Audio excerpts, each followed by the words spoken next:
Hey, y'all. Hi. Welcome to and all of you out there, welcome to MFP Live.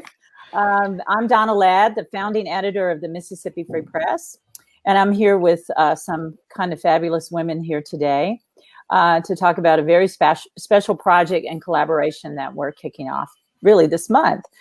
First of all, I'll introduce you to Kimberly Griffin, who is the founding publisher of the Mississippi Free Press, and she and I have worked together for probably a dozen years on the Jackson Free Press, which covers the capital city.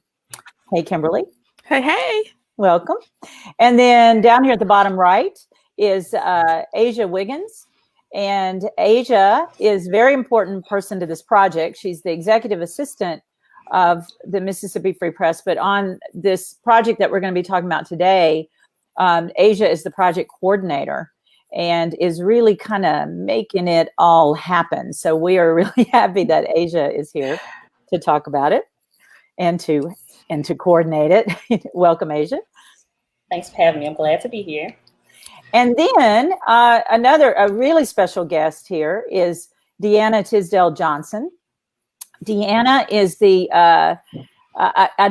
heir to an amazing historic newspaper here in Jackson, in Mississippi, but based here in Jackson, and she can tell you more about that. But Deanna is the publisher of the Jackson Advocate. Hello, Deanna. Why don't you kick it off? Yes, I'm so glad to be here with you guys. I, like Donna said, am the publisher of the Jackson Advocate newspaper, which is the oldest African-American newspaper in Mississippi, founded in 1938. We just celebrated our 82nd anniversary. Wow. That is a feat in itself, and it's actually been in my family since 1978. I'm second generation. Both my parents, my dad first, and then my mother second. Charles and Alice Tisdale were publishers of the paper, and now I am taking over the helm. I took over right as we had our first coronavirus case. Right, I remember. Right around the time we started, you took over the Jackson Advocate. Right. That's right. And so we're in this together. That's right. And, I think we should pause here and just kind of make a historic point about this. First of all, both of these publications were, they're women run now, and yours is women owned. Ours is women founded as a nonprofit. But there were two very important newspapers in Jackson, based in Jackson in the 1960s. That were called the Mississippi Free Press and the Jackson Advocate. And so it's kind of, I don't know, I think that's really, and the Mississippi Free Press was a movement newspaper that was kind of a multiracially run newspaper. Medgar Evers was one of the founders, and Hazel Brannon Smith, who was a white publisher here, published it. And then the Jackson Advocate, that was before your family had taken it over, right, in the 60s? Correct. Right.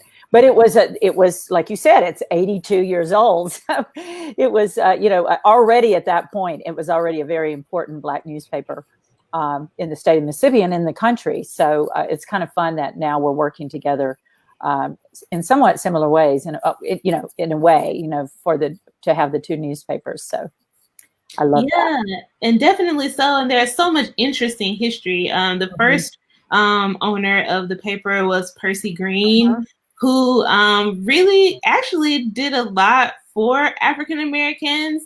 But on the other side, on the flip side of that, was a very controversial figure. That's right. He turned out to be a spy for the Mississippi Sovereignty Commission. He did. Wow. Yes.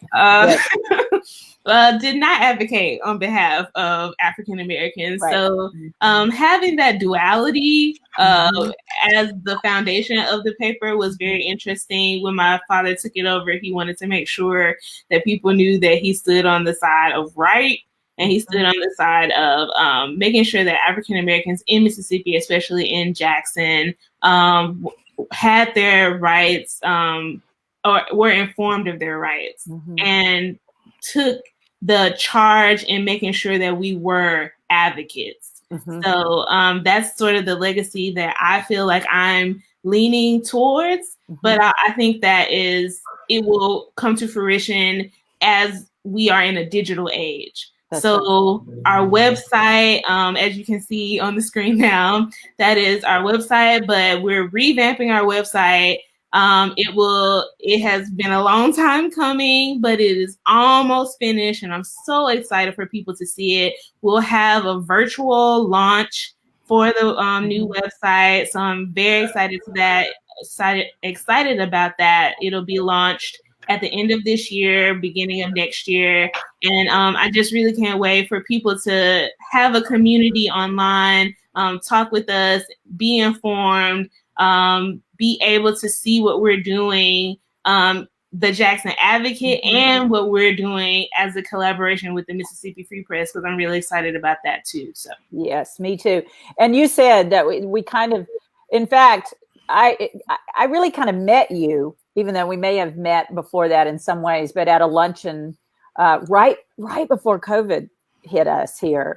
And we were talking about media, right, at this. And that's when I kind of officially announced the Mississippi Free Press. And that's when I learned that you were taking over the Jackson Advocate. That's right. And so the way this little origin story of this project happened is that COVID hit, and we're all, reporting what we're reporting. And I think it's fair to say that all of us were really noticing quickly kind of the disparities of how COVID, even though we didn't have good data in the beginning, but we knew anecdotally that COVID-19 was hitting the Black community really hard. And it wasn't long after that you and I just started having a conversation about that, and that maybe we should figure out how to work together on this project. And then Kimberly and I were talking about this very quickly.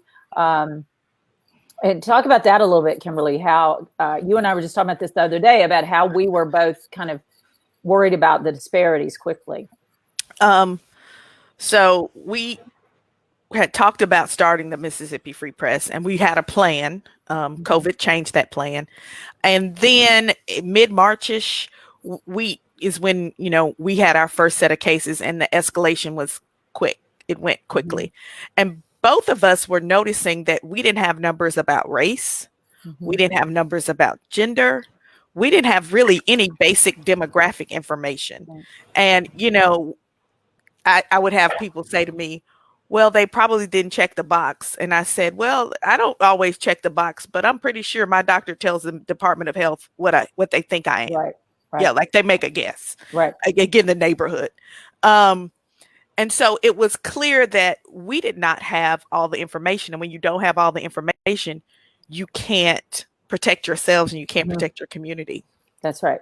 Well, and I was telling you that early on, after, we just kind of decided to launch the Mississippi Free Press to respond to COVID-19.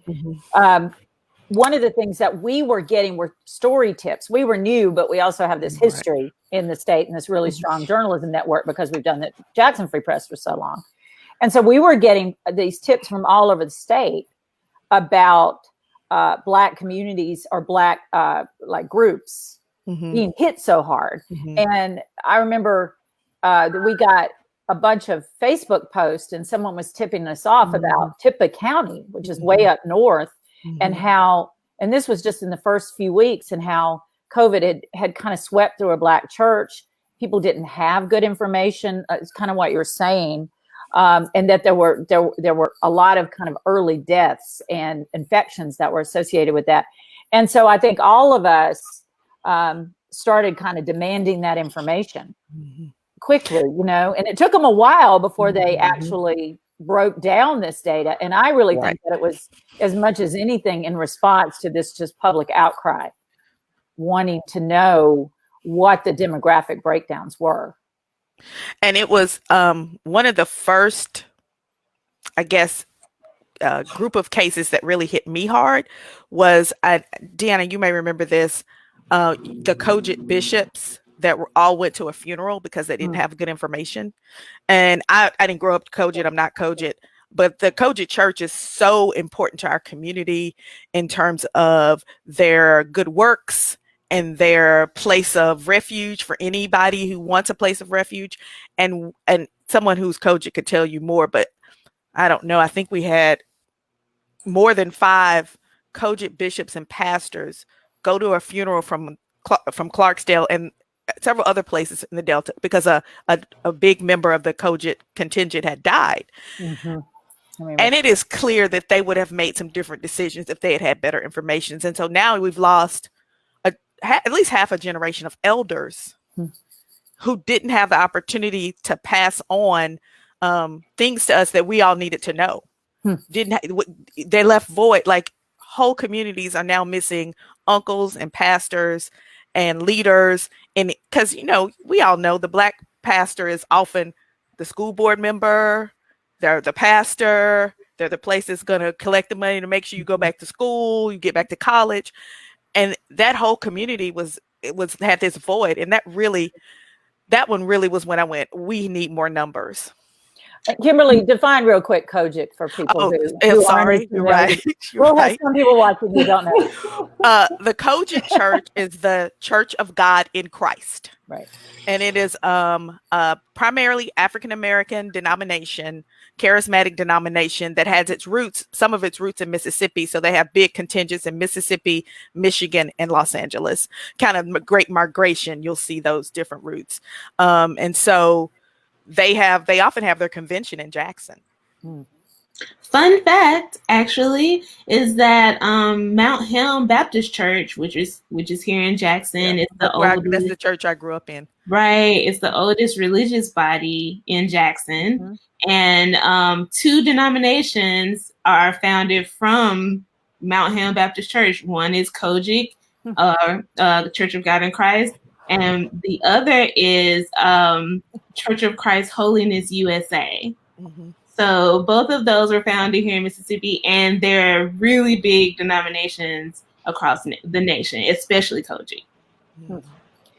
Okay, good lesson there. Now, Azia, talk a little bit, because, talk about why we ultimately decided to focus particularly on not African Americans, but Black women for this project, and about what some of the data that we've seen early on told us about, the infections in Black women. Well, when it comes to doing what we set out to do with Mississippi Press, which is solutions journalism, we go to where there is no information. And when it comes to Black women in Mississippi, not just in the COVID stats, but in any other area, there's no information. Right. There's no information. So like Kimberly was saying, in the beginning, they didn't have any demographic, they didn't have any breakdown, except for, how many cases, once it got around, April, May. And then it didn't really get down to break it down by race and gender till later on in the year. Maybe June, July, the summertime. And we actually start getting those numbers. Even right now, even it's Sequina, according to our data, they still don't have any data. I know it's a small, the population is only 1,000 or so, but they don't have data. Because that's not being done. Those, just because it's a small amount, that those are Black women not matter. Do we not need to be trying to figure out how to, collect this data and get down to the issues of why the numbers are the way they are? And there's a lot of reasons why. Well, and I think they've released some out of Sequina, but it's not enough. Yeah. Right. Well, and what we found, and Deanna can jump in here anybody can jump in here anytime, but Deanna especially. But what we found once they started releasing the data, right, was exactly what we were all suspecting. It was that it was hitting Black communities very hard. When they released the race and gender, like by race and gender, which I think didn't happen as soon as by race, if I'm remembering that right. Black women jumped out in Mississippi as being hit very hard, and as I understand it, that doesn't track exactly with some of the other states, even where Black people were being hit harder. Black women in Mississippi were being hit very hard. And that's what got our attention. Like, as Mississippi Free Press, as we don't just report on and to women, but we are women focused. So that got our attention. And then can you talk a little bit more about that, Deanna, when you started noticing that it was Black women in particular, and then maybe a little bit about why you think that that is. Right. So when they started just across the nation, started releasing data and statistics about how the how COVID-19 was affecting people, a lot of the stats at first were saying, okay, this virus is really hitting Black communities the hardest. A disparaging amount of African Americans were hit hardest, disproportionately across the US. But then, you started to kind of get each state piece by piece. So in one state, there were Black men that were hit hardest. I think it may have been Illinois or Michigan, what was one of the earliest reports. But when you start looking at Mississippi, once the data was released, which, like we stated, kind of took a while, that's when you kind of got the statistics are a little bit different than other states. You saw a lot of Black women being disproportionately affected by COVID-19. And I think that's because, and talking with Dr. Dobbs as well, Dr. Thomas Dobbs, who's over the Mississippi State Health Department, he was saying that Black women are being hit the hardest because we're the frontline workers. We're the essential workers. We're in the grocery stores. We're nurses. We're doctors. We're everywhere on the front lines. We're factory workers, and we're taking care of our families. We're who you call when a family member or a community member is sick.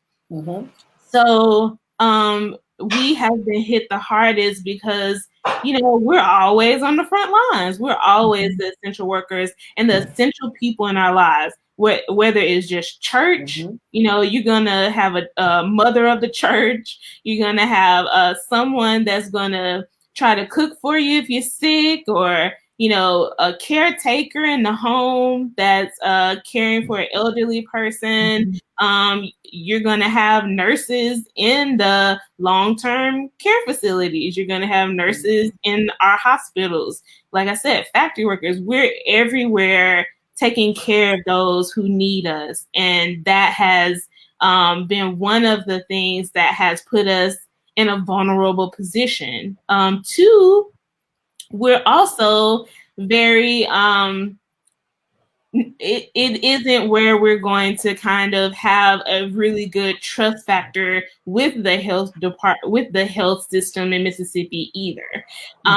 So that trust and the lack of access to adequate health care for African American women is also a part of the problem.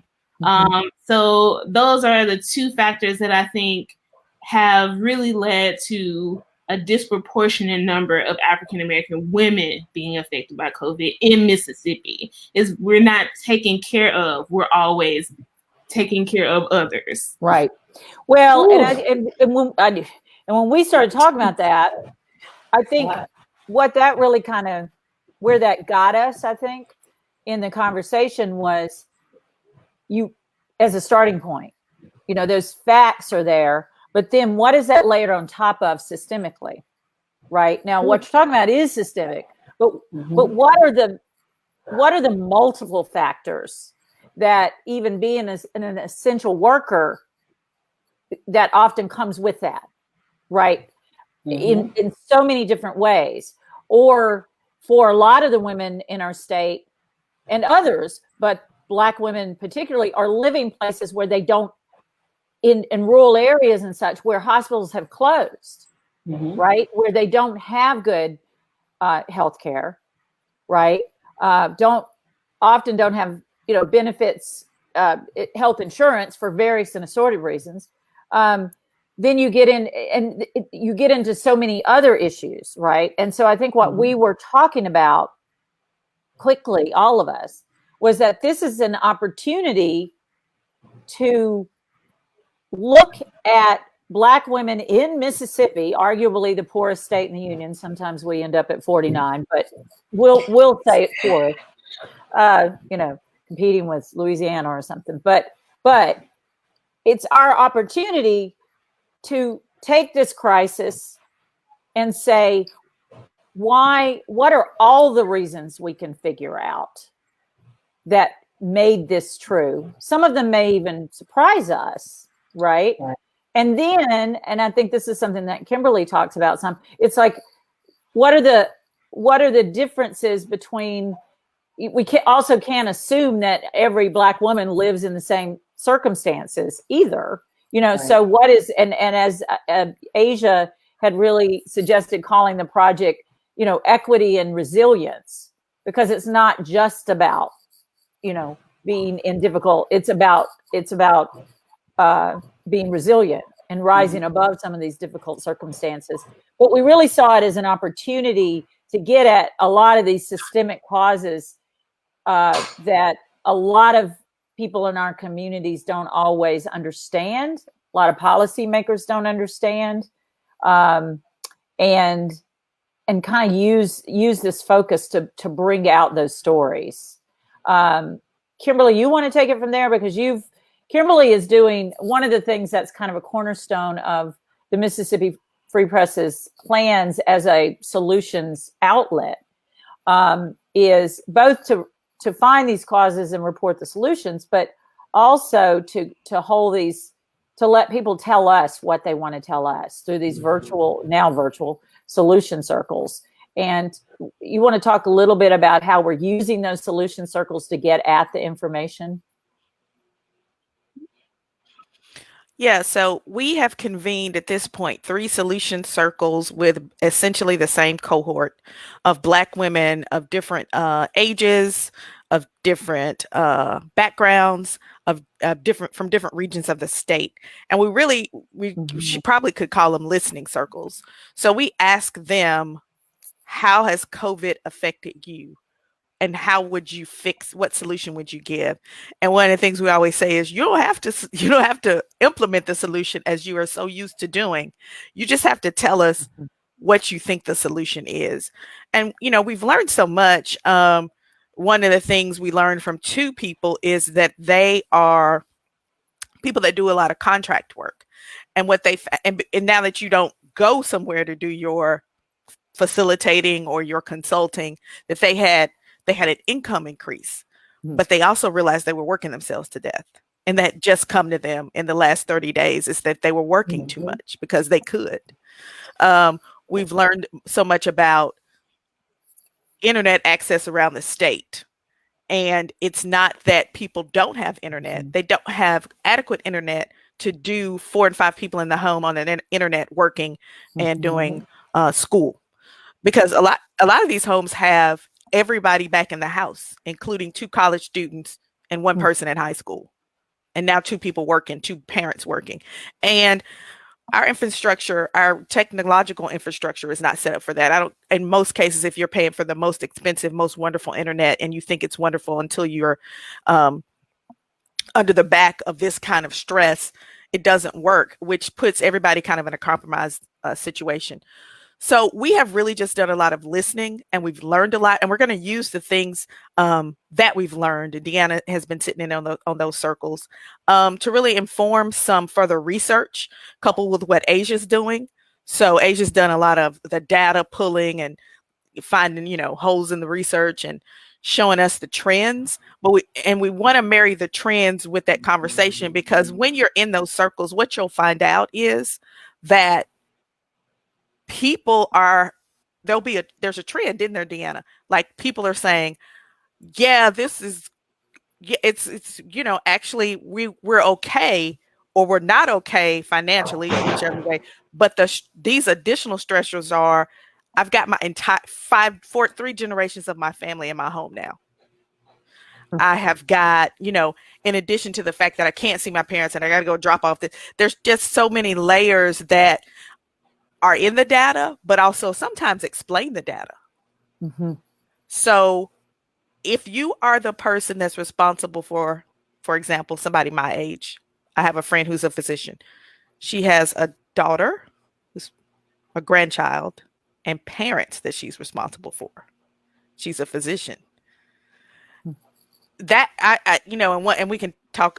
The journalist among us will have a wonderful piece about this in 2 years. But one of the things I suspect we're going to find out is we are going to have some serious mental health repercussions sooner rather than later. Yeah. And that's one thing that kind of stuck out to me in one of the solution circles is I think one of the members, hopefully I can be able to say this, but just express how much rage. That's a strong word, but it kind of has, a string that you can pull and see like where it's like this is after decades, literally. From before Fannie Lou Hamer, from God knows where, but rage against the system and how it is failing us, and how with this pandemic, we can actually see, everyone can see, whether you were blind before or not, you can see there are cracks. There's a big, hole, there's a crater almost, in this system that we have created that has left Black women as the most vulnerable people in Mississippi. Yes. It shows us that we are vulnerable and that we are still doing what we need to do. We are still taking care of our families. And some of us are flourishing, creating new businesses like Azia has talked about before in conversations, coming up with new businesses, being able to just get things done. It's not all bad, but it speaks to the strong backbone of a Black woman. It really just speaks to how much we do and how much we keep going and have to survive. We are almost fueled by that rage, but it has repercussions.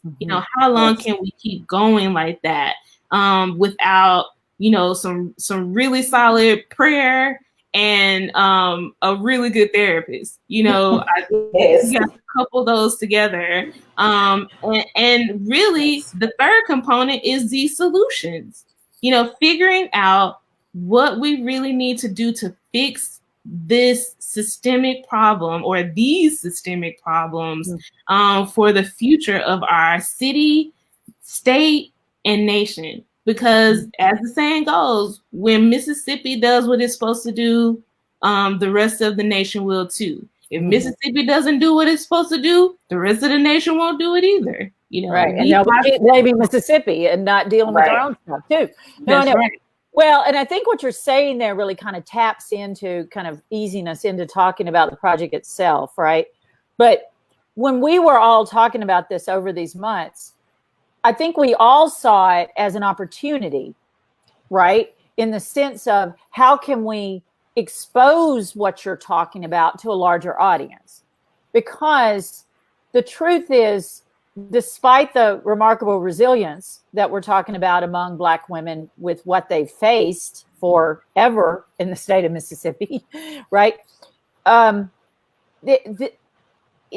lot of the solutions need to come from a larger community, from policymakers and from people understanding what the problems are, right? And that the problems are varied, and where are the holes in the net and all of these other things. And you referred to Fannie Lou Hamer. I kind of wanted one of you guys to talk for a little bit about the disparities in the healthcare system and the discrimination itself against Black women that most white people just don't even know is true.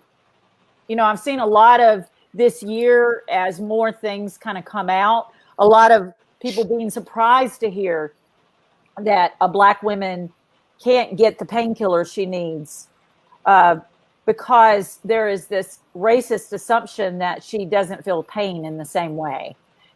So somebody take that one on, whoever wants to jump on this historic discrimination in the attitudes. I'll say a Okay. few words and then I'll let Deanna or Asia. Um, I mean, it's I guess it's hard for me to talk about because it's been my whole life. Do you know what I'm saying, Deanna? Yes. Like I walk in with the expectation that you aren't going to believe me, um, that I'm going to have to over explain myself, which is why most of my physicians are black. But you know, if they aren't, I am a person of extreme privilege. I will call, I have several physicians in my family, several close friends, and I will just put them on the phone. And have a friend that's rheumatologist. She goes, I don't know what they're talking about. This is not my area. I was like, it doesn't matter. Just say you're a doctor. You Yeah. know, just so That's, so yeah. but you know, I just had a family member in the hospital, not from COVID, and no one would, my brother's very nice. I'm less nice. Um, and so they wouldn't listen to us Hmm. at all. You know, but but we come armed with with the understanding that we won't be listened to, believed, belittled.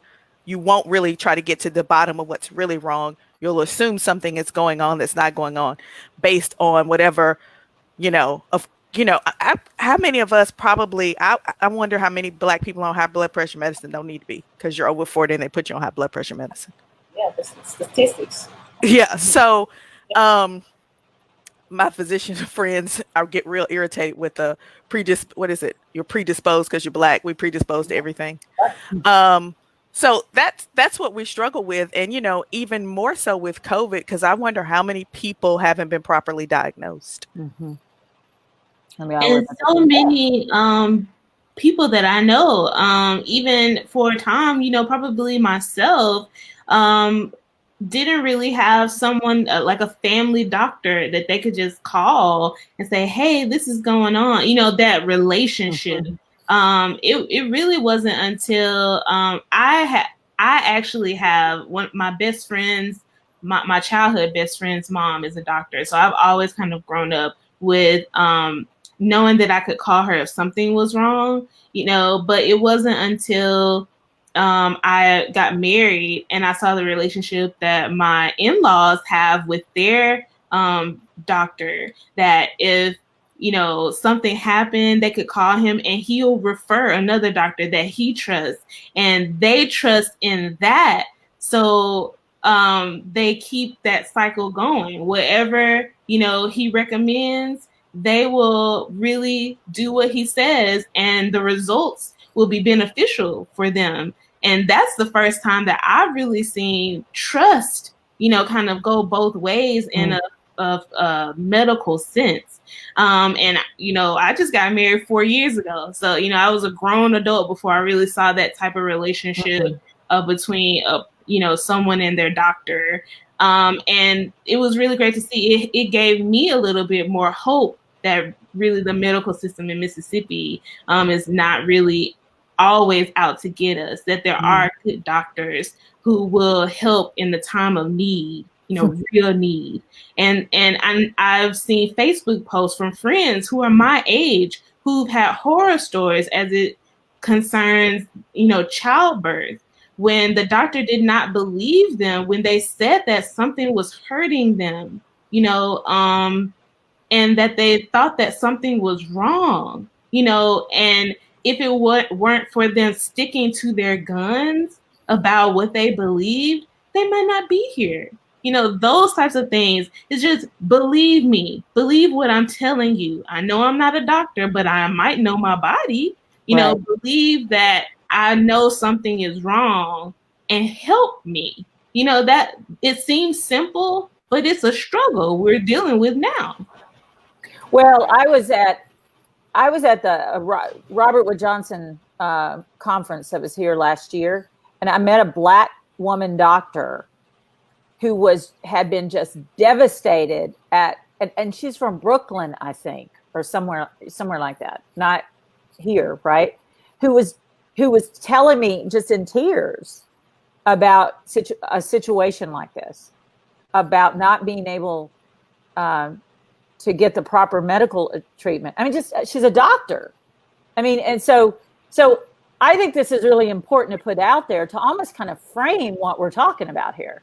That there are a lot of things that people do not understand, white people particularly, who don't have these same kind of, racist barriers. I'm not quite sure what else to call it, right? That are built in, that you have to go through, this like dance to get a doctor to believe you is just horrifying. And that's if you have insurance, Well, I know, right? Uninsured. So if you don't have insurance and you don't trust the doctor, or if you have insurance and you don't trust your doctors, then it's like maybe you're not doing everything preventative that you need to be doing, for instance. I mean, we all know, you mentioned Fannie Lou Hamer. I mean, she was one of the Black women that they did what she later called a Mississippi appendectomy on, where they sterilized her without her permission up in Ruleville, and that was, that happened to some poor white women too. But this kind of thing is built in. And so I think I'm going to come to you, Azia, here. So it's like, as we're building this solutions project, the first thing we have to do is figure out the causes, because you can't solve things if you don't actually know what's causing it, right? And we're just now kicking it off. And I want to say that we got a wonderful grant from the Solutions Journalism Network for this project to support our collaboration, that we're working together on this project. And Azia is coordinating this, so she can kind of tell you about the team that she's put together and the training that they're about to do. Yes, I know. I'm excited too. But and she's going to be a walking solutions journalism expert before this is over. She was in a training today, and then she's going to do another one tomorrow. So we're very excited. But because we want to do as a team here, we want to do deep solutions journalism, looking for the causes, including these systemic things that people don't think about, and whoever the people are, right? They may be things we don't think about among the group that we discover along the way, but also what some groups may not think about that other people experience, to expose this systemic problem so that then we can, and this is what solutions journalism is that then you do deep, rigorous journalism about what potential solutions are, whether they're solutions that are coming out of communities that are already doing it well, or even potentially looking at out of state for what is happening somewhere else. So Azia, why don't you kind of take it from here and tell folks how the project is shaping up right now? Well, right now we're doing a lot of data collecting. I mean, we have so much data to go through from different programs like the Black Women's Roundtable. They have 67 pages of data to go through. And just looking at how things are, really, I feel like the group right now is data collecting, because, like you said, we don't know enough about them and why the numbers are the way they are. And so I think if we could start to show people, or start our pieces by showing how we're going to do the data collection in Mississippi, and how we can take that data and get down to the root of the solutions. Can you guys hear me? Yeah, that's a little bit better. Yeah. Sorry, these earphones are. That's okay. It's virtual. It is what it is. But yeah, so like I was looking at a study by Dr. Michelle Albert in San Francisco. They did a piece with, I think, the Heart Association. They're giving them grant money for her to do her research. And I love what she's doing. And basically what she's saying is we have to get one of the main things, especially with coronavirus, is the underlying conditions. And Black women are going to put that, whether it's diabetes, heart disease. And so she's doing an extensive study to collect that data first, so we can go ahead and get to a solution of how to solve these issues. And I love that. And they're here in Mississippi, and not just Mississippi, but all over the nation. So just taking models like that and seeing how we can expound upon them, just like Donna said, also unveiling some things that we didn't expect, right? I'm hoping that we get into these counties in Mississippi, interview the people from there, build a relationship with these people there, and really hear their voices to understand what their concerns are, what their needs for their communities are. Really hear from real Mississippi voices. Mm-hmm. Well, and we invite those voices to get in touch with us, you can. By the way, if you write solutions@MississippiFreePress.com, Asia's going to get it. So I am. Please write me. So any kind of ideas, any kind of ideas, or if you'd like to be interviewed, people all around the state, please get in touch with us. Tell us about the team that we've put together and this training that you guys are about to do, because we're kind of tickled about this. I am, and I think the team's excited. We have a good, now that I think about it, we have a good, I mean, it's mostly Black women. We have a few Black women videographers, Black women photojournalists, Black women freelance journalists. We have one young man, Jarius, which I think he worked on the MFP Trusted Election Project. Yeah, he's awesome. I just love his energy. His first email to me was like, "Asia, I'll do whatever you need to do. Just let me know." And I was like, I loved it, and he's just on point. Deanna sent him. Yeah. With what can I do next? How can we get into this data? Like, they are ready to go. Everybody really, like from Torshita, Deanna, everybody's been sending us my emails. Everybody's sending our information in. They are ready to go, and I'm excited to see what we do there. I'm excited. And what are you doing tomorrow? Tell them about the training. Tomorrow we're doing some solutions training. We have a session with Michael, who was one of who works with Solution Journalism Network, and it's going to be kind of like a more hands-on, kind of explainer or refresh, not just refresher course, but for those of us who are new to solution journalism, want to know what's it about, how to do it. That's what the training will be about, and so they're all excited about the training as well. Because most of the team are reporters and writers or aspiring journalists, and they excited about solution journalism and what it's really about. And being, really one of the first in Mississippi to really get into it. I tell them, like, I feel like we're going to make history, and so let's, have our hearts about it and really, be excited to do the work. And let's just be frank, we're training a core of journalists here who can, work in our newsrooms in the state, who can go outside the state and do this work. And that's, look, you talk about, DEI now, diversity, equity, and inclusion. And this is one way to help the media industry. What better, I mean, the way I look at it is, what's better than having native Mississippian Black reporters who are trained in rigorous solutions journalism, who are here at the root of so many of, America's problems right here in Mississippi, who can do this journalism. Right. So, I mean, we're all, I think I can speak for this whole group when I say we all are excited about that piece of this to help kind of lift the quality of journalism across the state in many ways, kind of lead on this in some ways. Two, we should be doing this rigorous solutions journalism. And one thing I want to say to people, because people will ask what solutions journalism is and isn't. And what it isn't is kind of hero worship kind of feature stories. Now, I'm not saying, I've probably published a lot of stories that would qualify as that. And we probably will, especially, especially we've done that. Yeah, not a problem. We want to write about people doing good things. This is different though. And that's why you need training in it.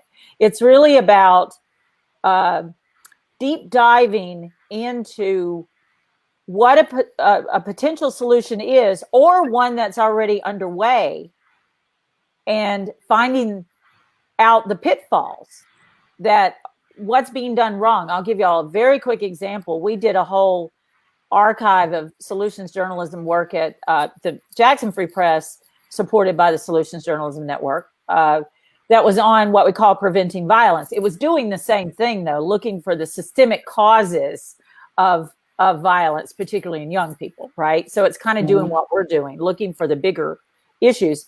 But long story short, I was doing one that involved a project that they called Brave here in Jackson, which was it was supposed to be this project, this approach to policing that is both, we're going to threaten you if you do something bad and you're going to get in trouble. At the same time, we're going to help you get services so that you avoid doing those things. I have mixed feelings about the project and the approach in general. But what I found when I got into this, into the reporting on this, is that they got a grant. The police took the grant. They split it up among different local, agencies, and just increased police sweeps. without ever doing the services part. So that's a really good example of how you can use solutions journalism to do investigative reporting about what isn't being done that should be being done. You follow what I mean? And then the other thing is that then you can go other places. We can't travel as much right now, but we can talk to people in other places, whether inside the state or outside the state, and find where it's working. And then do a story about that. And then those people will actually tell you, well, here's what to watch out for because we really messed this part up. And so you can include that in your journalism. Like it wasn't until we did this prevention project that I knew that Natchez had a really impressive juvenile justice approach. Rankin County handles juvenile detention a whole lot better than Hinds County does. I didn't see that coming, right? So, so that's what we're getting at when we're talking about solutions journalism. It's work. What it's not, though, is this kind of partisan divide about doing journalism that pleases Republicans or doing a solution that pleases Republicans or pleases Democrats. It's about getting past all that stuff and saying, what can we really do that can work in Mississippi? So, Azia, on... So talk a little bit, our approach is, talk a little bit about how we're planning to, pick different counties around the state and what we anticipate doing with the data piece of it. Well, we anticipate, doing a comparison project. Like we don't want to just go to the predominantly Black counties. We want to also mix in predominantly white counties, right? So we can really see the measure of disparity when it comes to healthcare, when it comes to what the hospital, the amount of hospitals in the city or in the county, you want to really compare the differences from that, as well as, we do other counties as well, some with bigger populations that are predominantly Black, some with smaller populations that are predominantly Black, and so I think for these first few months, we want to do at least 4 or 5 counties. And as we, continue with the project and hopefully get more, funding to continue on, we can continue to expand into different other counties in Mississippi as well and do a more investigative approach in those other counties as well. Mm-hmm. And the way this works is that our initial grant is for the first 3 months of the project. And so what we've done up till now is like the pre-work, figuring out all of us talking, figuring out what we want that project to look like, Azia's not talking completely. She has a science background too, so it kind of works out, science training. But she's doing a lot of research and potential solutions around. But even if you research solutions journalism, like you can go to that solutions journalism website and see they have, they call it a tracker, I think. But you can actually search there, even if you're not in journalism. Search on COVID-19, search on violence as we did, or crime, search on any number of things, and actually see stories pop up that are being done around the country about potential solutions to problems. Around the world, actually. Right. Well, that's right. That's globally, right. Yeah. That's right. And and the funny thing is that I wish, if we could just get elected officials and policymakers and to even use that tracker to see what these potential these potential solutions are. But then as the journalistic side here, one of the things Azia and I and the team will, and I'm more of an advisor on this. They're kind of taking the lead. But one of the things that we'll be doing is kind of looking at some of the stories to back up into some of what the problems were too, in case we missed something, right? So it's a really fun kind of journalism, and the solutions journal. And I sound like an advocate, but I really am, because I love this approach to journalism. It's not problems journalism. You got to figure out what the problems are and why they came about. But we're really not going to do a story that's like big headline, start with statistics about a certain group has hit harder by COVID. Everybody already knows this. This is not news. What can be news here is why. Why? How? Right? And how, and then what to do. And who's done it. And did it work? Did it not work? What can we learn from them? And so that's kind of our approach. And what we find is that everybody we talk to is really excited about this idea that we're actually going to look for solutions for Mississippi, yes. Right? Rather than just getting page views from reporting the problems, because yes. We're in Mississippi, we kind of know the problems are there. So kick back up to you, Kimberly. What would you add to anything that we were just saying there? This isn't necessarily a journalistic point as much as it is a Mississippian point. The reason I'm super proud of this team is as a person who is not a journalist, but is a journalism fan. Mm-hmm. And Donna and Deanna get less mad about this than I do, I think. I get furious when people parachute in, whatever they do. Oh, somebody did something and they have one big outcome. And everybody acts like Mississippians and haven't been here. Mississippi journalists have not been here working this hard for decades. Mm-hmm. And those people get, all these grants and all this kind of stuff. And I just go, Deanna's parents have been doing toil and tear. What is the spiritual song?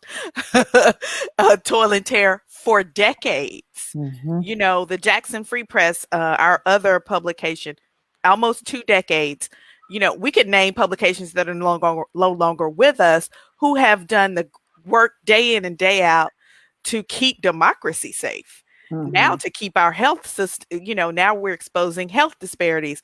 And so for me, I'm just excited because I think it's going to position Mississippi journalists to really show what we have been doing and will continue to do. That's right. Yes. And that we know. Right. Go ahead, Deanna. I just wanted to say I'm so excited. I think, like Kimberly said, that my parents, they were doing solutions journalism before it was a thing. It may not be in the same way, but partnering with the NAACP and other organizations, making sure that if someone is being treated unfairly, my dad would go to court with them, make sure they had a good lawyer. If somebody couldn't pay their bills, that came out of money that we had either at the Advocate or out of our family's pocket. That words are so powerful, that members of the Ku Klux Klan would shoot up our offices, mm-hmm. or other people firebombed our offices because of what was being told. And so I think that's because there was a change being made. It wasn't mm-hmm. just, this is what's happening, okay, let's, go on to the next story. It's like, this is what's happening. Let's do something about it. Let's mm-hmm. go out in the streets and get it done. And I mean, solutions journalism is a little bit different from that. But I think the effect can mm-hmm. be the same. And that's why I'm really excited about it, because it's a new way of doing things, but it needs to be done. We have to look at and do the deep dive into the systemic problems that we have, because there are so many of them that keep creeping up every day. The crime in our beloved capital city, just the disparaging amount of people that we see that are living below the living wage. Mm-hmm. And that's just 2 things. The list could go on, and I know we're running out of time, but I'm really super proud of what we're starting mm-hmm. With this. It is very true that there are news publications that pop up and take credit for the work that is being done and has been done.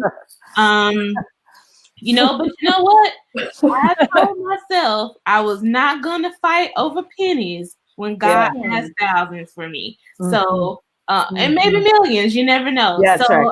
Yeah. I know what the work we're doing is going to be monumental. In 20 years, I'll look back and be proud of what we're doing. And so we have to keep our eyes on the prize, as they say. That is the most important thing. Amen. And you know what? And we got to plug a little here for woman power in Mississippi too. You know, I mean, I don't even think I have to say too much else with that. But, you know, this is this project, like you say, I think Jarius is our only guy, you know, and we love Jarius. That's the only name I saw. I know. But, well, we intentionally designed it. I mean, from the very beginning, if at all possible, we wanted the journalists who are doing the work to be Black women, because it's about Black women. But it's also because we want Black women trained in this journalism, and we want them, Black women from Mississippi, to proliferate out around the state into journalism, go outside the state. Well, we don't want them to leave, but you got me. If they, you know, they should be, if a lot of Black women from Mississippi were doing more in the echelons of media in this country, we'd have a very different approach to things. And we all kind of know that, you know, so all of that is part of shirts. Black girls. I know. I'm honored to be surrounded by all of you guys, and to really work to collaborate in the way that we're doing. I mean, that's what's really fun, to have this many Native Mississippians. You don't have to be Native. I'm not sure every journalist is on the team, but that's fine. But for us all to work together this way, to expose the things people haven't wanted to look at for so long, and then to kind of say, we're not just exposing it and to leave the sore open, right? We're exposing it so that we can then work together to try to figure out what to do about it. We're also doing this, and we're doing an there's Darius. Shout out Darius. Hey, Darius. I was just on a Zoom call with him and the rest of the voting team. So like 30 minutes before this one. So I've had good Jarius vibes today. But so that we can, you know, we're doing it in voting, like we're just talking about. We're doing the phase 2 of our voting project next. We are open to collaborators. I mean, you know, Deanna sent us Jarius, and he's a vital part of this project. She said there's a few people. Yeah, I know. Well, that's the thing. And we're trying. Half the team is from Deanna.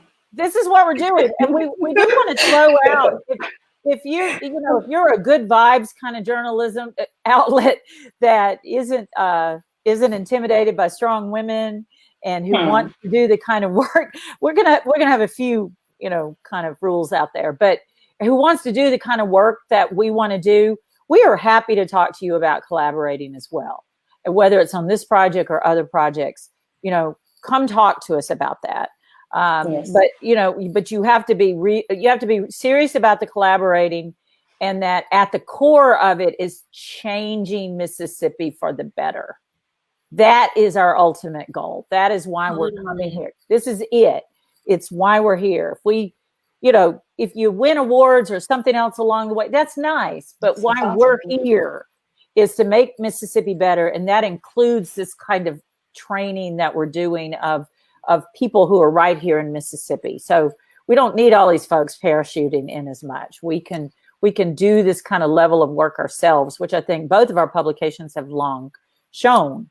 Our existing publications. So I said I was gonna bite this off of Biden, but my personal motto for next year and all that I do will be build back better. I'm just gonna build back better. That is my motto for next year. So whatever I do, I'm just gonna build back better.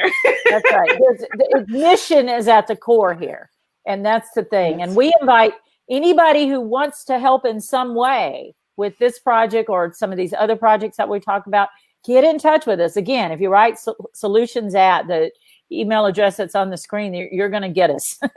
and so we can get back in touch with you. So we're super excited about this project. You're going to hopefully, we hope that you start seeing some initial journalism this month, that we will be, that both of our publications will likely be publishing, as well as, other publications can run the work that we're doing in this project for free. And so we just kind of want you to know that. So you can get in touch with us about that. So it is a collaboration. We invite other people to come into this. And I'm just tickled to work with these fabulous women and the others that we're going to be working with, and Jarius. Yes, I'm all for Black women leading the charge, not just in Mississippi, but in the nation. And with solution journalism, is want to be impactful for Black women leading the charge here in Mississippi, because the solution journalism is about the relationship between the public and the media. And we have got to mend that by giving the people real journalism, real stories, real objective facts, so they can be like, wow, I didn't know that was an issue. And really look forward to, like, it's not all are we reporting the bad news, we're reporting what you can do, how you can be helpful, what's happening in your community. And we need it. And I'm all for Black women leading that, especially here in Mississippi. Love it. Anybody else? All right. Well, thank you, folks out there watching this or who are going to watch the video later. Thank you so much for tuning in.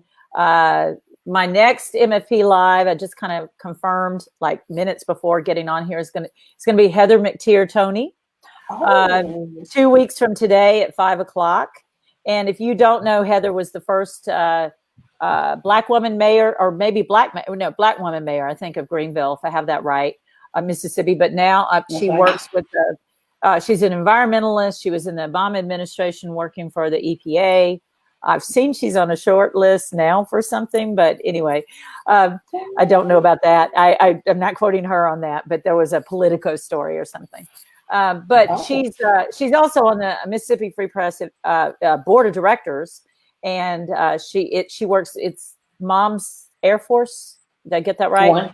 Yeah. Right, which is about environmentalism, and she's also an expert on environmental racism. So we're going to be talking about those things 2 weeks from today. Heather's a dynamo, so you guys are going to want to tune in for that one. And what else? Yes, me too. We run our pieces at MississippiFreePress.org. And then other than that, I would say for the Mississippi Free Press, we have our News Match fundraising. We're nonprofit. We have our campaign going on to the end of December. It's going super well so far. And we're young, so all of these funds are going to help us build our team in 2021. So if you can donate, right now we have a Mississippi expat who's doubling your donations. So you can go to this link on the screen and give whatever amount that $5 we love, $5,000 we love. We don't care. Whatever you want to give and can give, we welcome that. And to help us with this campaign through the end of the year. And we really appreciate everybody who's donated to date. You're just making a whole lot possible, and all your fabulous comments help us a lot. So, and also if you'd like to be a match, let us know that, if you have a little bit of money and you want to say, hey, I can match a certain amount, you can get in touch with us and tell us about that. And also we're going to be at some point here, we're not officially doing it yet, but we're going to be raising more funds, especially for this project.